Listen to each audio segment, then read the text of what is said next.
English ವಾಕ್ಯಗಳಲ್ಲಿ ago, back, before ಮತ್ತು earlier then ಹೇಗೆ ಬಳಸಬೇಕು?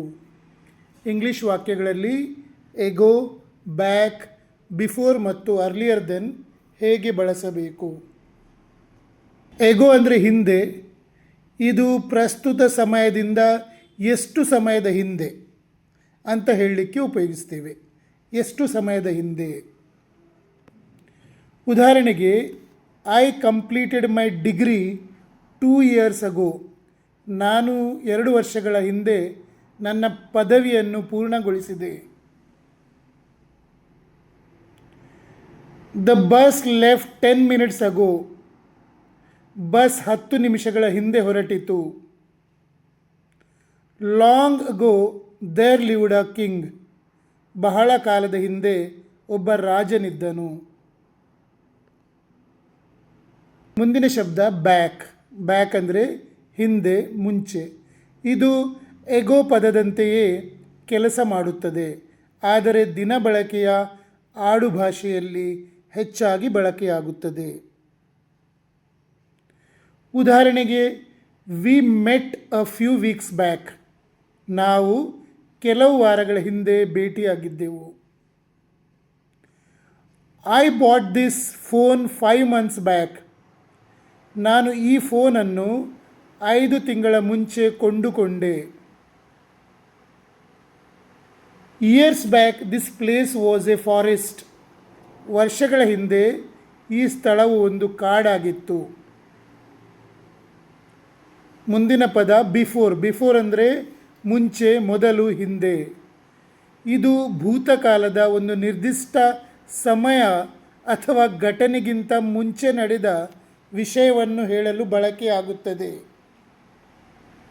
ಭೂತಕಾಲದ ಒಂದು ನಿರ್ದಿಷ್ಟ ಸಮಯ ಅಥವಾ ಘಟನೆಗಿಂತ ಮುಂಚೆ ನಡೆದ ವಿಷಯವನ್ನು ಹೇಳಲಿಕ್ಕೆ ಇದನ್ನು ಬಳಸ್ತೇವೆ. ಉದಾಹರಣೆಗೆ, ಥಿಂಕ್ ಬಿಫೋರ್ ಯು ಸ್ಪೀಕ್. ಮಾತನಾಡುವ ಮುನ್ನ ಯೋಚಿಸು.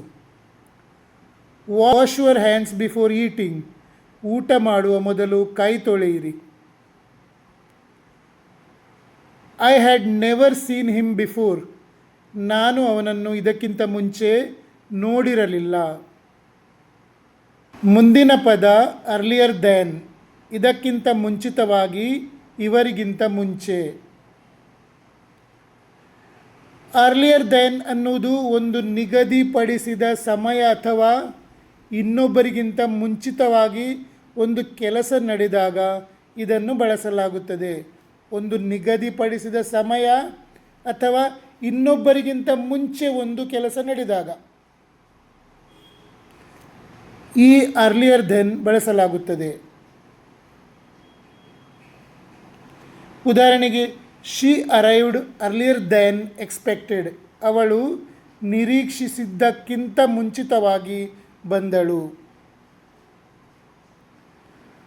I woke up earlier than usual today. ನಾನು ಇಂದು ಪ್ರತಿದಿನಕ್ಕಿಂತ ಬೇಗ ಎದ್ದೆ. The train came earlier than 4 PM. ರೈಲು ಸಂಜೆ 4 ಗಂಟೆಗಿಂತ ಮುಂಚಿತವಾಗಿಯೇ ಬಂದಿತು. ನಿಮಗೆ ನನ್ನ ರಿಸರ್ಚ್ ಮತ್ತು ಟೀಚಿಂಗ್ ಇಷ್ಟವಾದಲ್ಲಿ ನನ್ನ ಪೇಜ್ ಫಾಲೋ ಮಾಡಿ ಮತ್ತು ಶೇರ್ ಮಾಡಿ. ಯಾರಿಗಾದರೂ ಕಂಪ್ಲೀಟ್ ನನ್ನ 3 ತಿಂಗಳ ಇಂಗ್ಲೀಷ್ ಸ್ಪೀಕಿಂಗ್ ಕೋರ್ಸ್ ಮಾಡಲಿಕ್ಕಿದ್ರೆ ನಾನು ನಿಮಗೆ 3 ತಿಂಗಳಲ್ಲಿ ಇಂಗ್ಲೀಷ್ ಮಾತಾಡಲಿಕ್ಕೆ ಕಲಿಸ್ತೇನೆ. ನಾನು ನನ್ನ 32 ವರ್ಷಗಳ ಅನುಭವದಿಂದ ಈ ಕೋರ್ಸ್ ತಯಾರು ಮಾಡಿದ್ದೇನೆ. ನನಗೆ ಕೆಳಗೆ ಕಮೆಂಟಲ್ಲಿ ತಿಳಿಸಿ ನಿಮಗೆ ಜಾಯಿನ್ ಆಗಬೇಕು ಅಂತ ಹೇಳಿ.